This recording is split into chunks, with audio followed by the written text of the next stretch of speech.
The slot canyon is only inches wider than his shoulders. Red rock presses against him from both sides, worn smooth by 1,000 years of floodwater. He is descending hand over hand, lowering himself down from a suspended boulder wedged between the walls. Then something shifts. A deep grinding sound fills the narrow passage. The rock moves. He reaches out to stop it, and then there is nothing but pressure, crushing, total, and absolute. His right arm is gone, not gone, pinned, sealed against the canyon wall by 800 pounds of sandstone. And the only sound left is the wind passing over the thin strip of sky 30 feet above his head. If you've ever wondered what a person does when survival stops being a choice and becomes an act of will, stay right here. Subscribe to this channel because the truth of what happened next is more extraordinary than any story you've ever heard. Aron Lee Ralston was born in Marion, Ohio in October of 1975. His family moved to Colorado when he was 12 years old, and the mountains became a second home almost immediately. He was the kind of kid who took to challenge naturally, who found that physical difficulty was a language he understood better than most. He graduated with honors from Carnegie Mellon University in 1997 with a double major in mechanical engineering and French, a combination that tells you something about the way his mind worked, precise and structured but always reaching outward. He went to work for Intel, spending 5 years in corporate roles in Phoenix, Tacoma, and Albuquerque. He was good at it, but somewhere in the comfort of that life, something felt misaligned. In the spring of 2002, he made a decision. He left Intel, moved to Aspen, Colorado, took a job at a local mountaineering shop, and began training in earnest to become a wilderness guide. His goal was to climb all 59 of Colorado's 14ers mountains exceeding 14,000 feet alone and in winter. Nobody had ever done it. To Ralston, that was the point. He began ticking them off one by one, ascending frozen peaks in conditions that kept most experienced climbers home. By early 2003, he had already soloed 45 of them. He had also survived an avalanche. Just 2 months before the accident in February 2003, Ralston and 2 companions were backcountry skiing on Resolution Peak in central Colorado when the snowpack gave way. He was buried up to his neck. A friend dug him out, and together they helped the third man. A severe avalanche warning had been in effect that day, a warning they hadn't checked before heading up. No one was seriously hurt. For most people, that kind of near-death experience reshapes how they move through the world. For Ralston, the mountains only pulled harder. On Saturday, April 26, 2003, he drove to the remote desert country of eastern Utah and slept in his truck. The next morning, he rode his mountain bike 15 miles across open terrain toward Blue John Canyon, a narrow slot canyon in an isolated stretch of land south of the Horseshoe Canyon unit of Canyonlands National Park. He left his bike and descended on foot.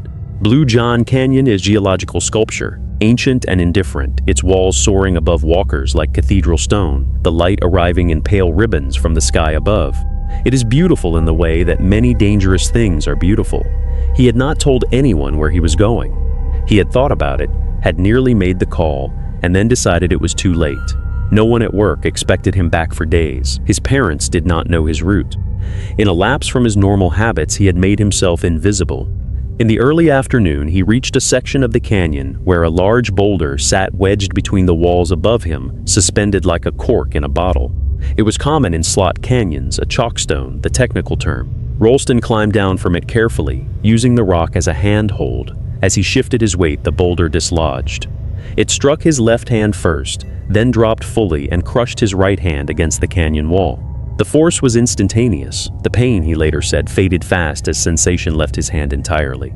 He was 100 feet below the desert surface. The nearest paved road was 20 miles away. He had no cell phone signal. No one knew he was there. Ralston took stock of what he had. A small amount of water, about 12 ounces, and 2 burritos, a digital video camera, a multi-tool with a short, dull blade, a headlamp, a length of rope. He tried to lift the boulder. He tried to chip at the rock around his wrist with his knife. He tried leveraging the stone with his equipment. The boulder would not move. It had not moved in the geological sense for perhaps decades before he touched it. It was not going to move now. The first day became the second became the third. He rationed his water and food with the methodical discipline of an engineer, measuring each sip, each bite against an unknown number of remaining days. At night, the desert temperature dropped sharply, and he shivered in the narrow dark. During the day, the sun crept across the slot above him, a brief window of warmth, and then moved on. He could not sit, he could not lie down. He stood weighted against rock, his arm immovable, the hours stacking up around him. On the second day, he picked up his video camera and pointed it at himself. His eyes looked wrong, wide and sunken at the same time, the skin beneath them beginning to sag. He recorded a message for his parents, asking whoever found the camera to please get it to Donna and Larry Ralston of Englewood, Colorado. My name's Aron Ralston. My parents are Donna and Larry Ralston of Englewood, Colorado. Whoever finds this, please make an attempt to get it to them. Be sure of it. I would appreciate it. He did not say it would be found after his death. He didn't have to. By the third day, he tried to saw through his arm with the knife blade. The tool was too dull. It could not penetrate bone, and he knew it. He stopped. He tried instead to chip at the sandstone, hoping to carve enough space to free his wrist. Hours of effort produced almost nothing. The canyon wall was harder than his blade. As dehydration set in, his thinking began to blur at the edges. He ran out of water and began drinking his own urine to survive. He carved his name into the canyon wall. He carved his birth date, October 1975. He carved April 2003 below it. And then he carved the letters RIP above his name. He had made himself a gravestone. In a final video message, he asked to be cremated and told his family where to scatter his ashes. He prayed. And then he prepared in the way people sometimes do when they have exhausted all other options to accept what was coming. But on the fifth day, something shifted that had nothing to do with rock. He saw a vision. In the hallucination, vivid, specific, and lasting, he was in a room somewhere outside the canyon. A small child was there, about 3 years old, blonde hair running across a sunlit floor. Ralston picked him up with his left hand. His right arm ended in a stump. The child laughed. The image was so clear, so complete, that it did not feel like a dream. It felt like a memory of something that had not yet happened. He later said it was that vision that ended his acceptance of death and replaced it with something else entirely. On the morning of May 2003, the sixth day, Aron Ralston made a decision that required him to be both the surgeon and the patient. He understood what needed to happen. The boulder was not going to move. His arm was not going to be freed. His body was failing. The only exit from this canyon that did not involve dying in it was to leave part of himself behind. He applied a tourniquet using tubing from his hydration pack. He took the dull multi-tool blade in his left hand. And then he did something that the rescue helicopter pilot, when he later heard about it, called an act that should not have been physically possible with the tools available. He used the boulder itself to break his own bones. He pressed his arm against the rock and bent it forward until he heard the radius snap. Then he bent again until the ulna gave way. With the bones broken at the wrist, the knife could now reach soft tissue.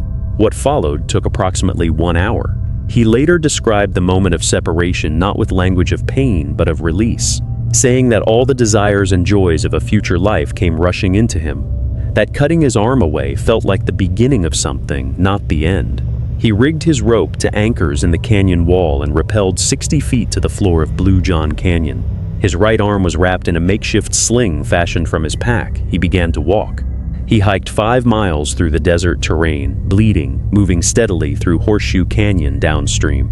After 6 miles, he came across a family from the Netherlands who were out on a hike. They gave him Oreos and water. They helped carry his pack for the remaining mile. They alerted authorities. A helicopter search had already been underway. Friends in Aspen, alarmed when Ralston had not shown up for work, had called the Utah authorities. Rescuers had narrowed the search to the Canyonlands area. The helicopter found him in a wide section of the canyon. He was airlifted first to Allen Memorial Hospital in Moab, Utah, where remarkably he walked off the helicopter under his own power to the waiting gurney team. He was transferred the same day to St. Mary's Hospital in Grand Junction, Colorado, where surgeons prepared his arm for a prosthetic device. 3 days after his rescue, a team of 13 park rangers trekked back into Blue John Canyon. It took them a hydraulic jack, a winch, and an hour of effort to lift the boulder. When they retrieved what remained of Ralston's hand and forearm from beneath it, they also found the words he had carved before the amputation, just below where his name and dates were etched. "Good luck now." The severed arm was eventually returned to Ralston. He cremated it, returned to the canyon on his 28th birthday, 6 months after the accident, and scattered the ashes in the spot where he had been pinned. He also found the inscription he had carved when he believed he was going to die. He removed it. In 2004, he published his autobiography, Between a Rock and a Hard Place, which became a New York Times bestseller. In 2005, 2 years after losing his right hand, he completed his original goal and became the first person to climb all 59 of Colorado's 14ers alone and in winter, finishing the feat with one arm and a prosthetic he helped design. In 2010, filmmaker Danny Boyle released 127 Hours, starring James Franco, which received 6 Academy Award nominations, including Best Picture. Ralston called the film so factually accurate it is as close to a documentary as you can get and still be a drama. Years after the canyon, he became a father. His first child, a son blonde-haired, was born in early 2010. When Ralston first held him, he recognized something in the child's face that he could not fully explain to anyone who had not been in that canyon. Aron Ralston still climbs. He is a father of 2, a motivational speaker who has addressed audiences in more than 500 venues around the world, and an advocate for wilderness conservation. He has spoken with survivors of illness, disability, addiction, and loss, people who have told him that his story helped them find reasons to stay alive themselves. The helicopter pilot who rescued him said plainly after the fact, if Ralston had not freed himself, they never would have seen him from the air. He would have been found later in the canyon beneath the rock. The timing of everything, the moment he chose to act, the search already underway, the Dutch family in exactly the right place, formed a chain of events so precisely linked that any single break in it changes the ending of the story entirely. What remains, after all of it, is a question that tends to stay with people long after they have heard the facts. Was the vision of that child a hallucination born of desperation, or was it something else? A glimpse of a future that was waiting for him, if only he could endure long enough to reach it. Whatever you believe, drop it in the comments below. This is one of those stories where the answer might say more about you than it does about the canyon.